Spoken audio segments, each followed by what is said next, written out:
நம்பிக்கை அப்படின்னா என்னன்னு தெரியுமா? ஒரு அப்பா தன்னோட பச்சை குழந்தைய சும்மா ஜாலியா மேல தூக்கி போட்டு விளையாடுறாருன்னு வைங்க. அந்த குழந்தை ஐயோ கீழே விழுந்துருவோமேன்னு பயந்து அழாது, கலகலன்னு சிரிக்கும். ஏன்னு தெரியுமா? என்ன மேல தூக்கி போட்டது எங்க அப்பா, அவர் என்ன கீழே விழ விட மாட்டாரு, எப்படியும் தாங்கி பிடிச்சுக்குவாருங்கிற அந்த பாசம் இருக்கு, அதுதாங்க நம்பிக்கை. ராத்திரி படுக்க போறோம், அடுத்த நாள் விடியல்ல நாம கண் முழிப்போமா மாட்டோமான்னு நம்ம உசுருக்கே எந்த கேரண்டியும் கிடையாது.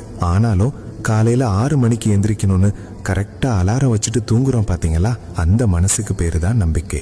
நாளைக்கு இருப்போமான்னு கூட தெரியாது, ஆனா வருஷ கடைசியில அடுத்த வருஷத்துக்கான புது கேலண்டரை வாங்கி செவுத்துல ஆணி அடிச்சு மாற்றோம். அந்த வருஷம் பூரா நாம வாழ்வோன்னு நம்புறோம்ல, அதுதான் நம்பிக்கை. ஏன், ஒரு தாய் பிரசவ வார்டுக்குள்ள போகும்போது தான் பொழைப்போமா இல்லையான்னு தெரியாத அந்த நேரத்துல கூட தன்னோட புள்ளைய பெத்தெடுக்க துணிஞ்சு போறா பாருங்க, அதுதாங்க நம்பிக்கையோட உச்சம். மொத்தத்துல அடுத்தது என்ன நடக்க போகுதுன்னே தெரியாம ஜெயிக்கணும்னு காய நகர்த்திக்கிட்டே இருக்கோம். அந்த வெற்றிக்கு தேவையான ஒரே ஆயுதம் நம்ம மனசுல இருக்கிற இந்த நம்பிக்கை மட்டும்தான்.